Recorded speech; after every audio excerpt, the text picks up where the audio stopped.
Finally Finland ने भी अपने स्टडी वीज़ा पॉलिसीज़ को अपडेट करने का ऐलान कर दिया और पॉलिसी अनाउंस होने जा रही है 25 दिसंबर 2025 को। तो ये पॉलिसी अनाउंस होने क्यों जा रही है, इसका बैकग्राउंड क्या है, वो मैं आपको थोड़ा बता देता हूँ। 2022 में आफ्टर कोविड फिनलैंड को बहुत ज़्यादा लेबर शॉर्टेज का सामना था। उन्होंने स्टडी वीज़ा रूट के अंदर बहुत ज़्यादा रिलैक्सेशंस क्रिएट कर दी। प्रोसेस आसान हो गया। आपको जो रेज़िडेंट परमिट मिलता है वो फुल ड्यूरेशन का मिलता है, जो कि बाकी कंट्रीज़ में सिर्फ़ 1 साल का होता है और हर साल रिन्यू करवाना पड़ता है और रिन्यूअल होती है बेस्ड ऑन आपके ओवरऑल कंडक्ट।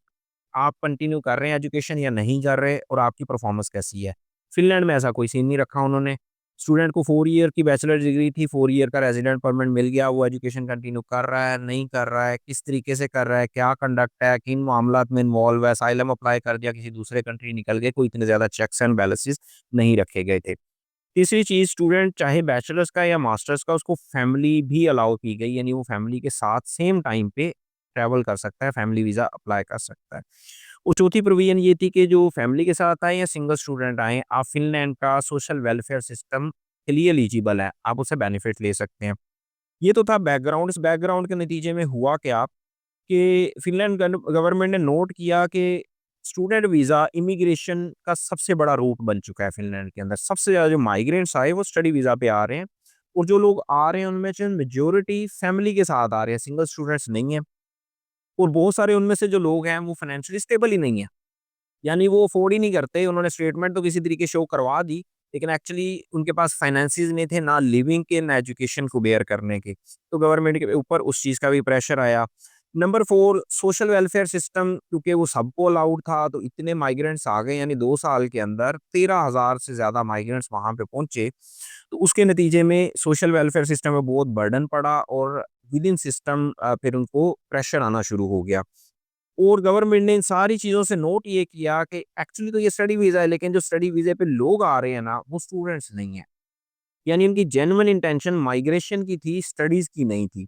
तो इन चीज़ों को देखते हुए अब जो गवर्नमेंट पॉलिसी डिज़ाइन करने जा रही है, इसकी कंप्लीट डिटेल्स तो आएँगी 25 दिसंबर के बाद, लेकिन इसके जो की पॉइंट्स हैं, वो ये है कि एक तो गवर्नमेंट एड्रेस करने जा रही है आपका जो लॉन्ग फुल ड्यूरेशन का रेज़िडेंट परमिट है, उसको बाकी कंट्रीज़ की तरह 1 ईयर कर दिया जाएगा, हर साल आपको रिन्यू करवाना पड़ेगा।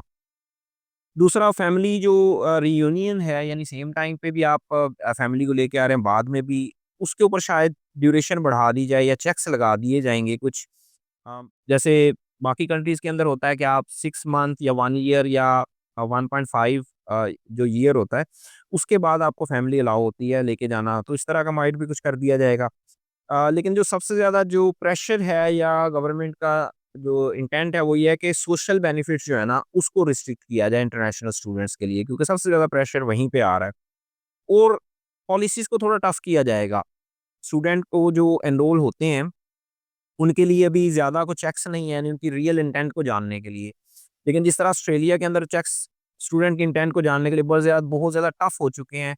अब यूके के अंदर भी हम देख रहे हैं इंटरव्यू के प्रोसेसेस और चीज़ें बहुत ज़्यादा टफ होती जा रही हैं, तो माइट भी ऐसा ही कुछ फ़िनलैंड के अंदर भी होने जा रहा है।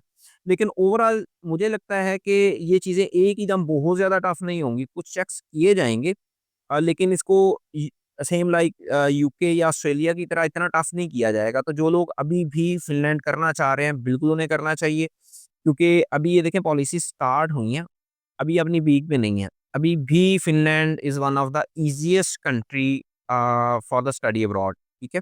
तो अगर आप इरादा रखते हैं, तो टाइम इज़ हियर। इसकी जो टेक ओपन हुआ है और लास्ट डेट टू अप्लाई है वो जनवरी है। कुछ यूनिवर्सिटीज़ में 18-20 जनवरी होगी, कुछ में मैक्सिमम में 22 तक फ़िनलैंड की यूनिवर्सिटीज़ क्लोज़ हो जाएँगी। तो अगर आप फ़िनलैंड में स्टडी वीज़ा अप्लाई करने का इरादा रखते हैं, तो हमसे आप राब्ता कर सकते हैं। शुक्रिया।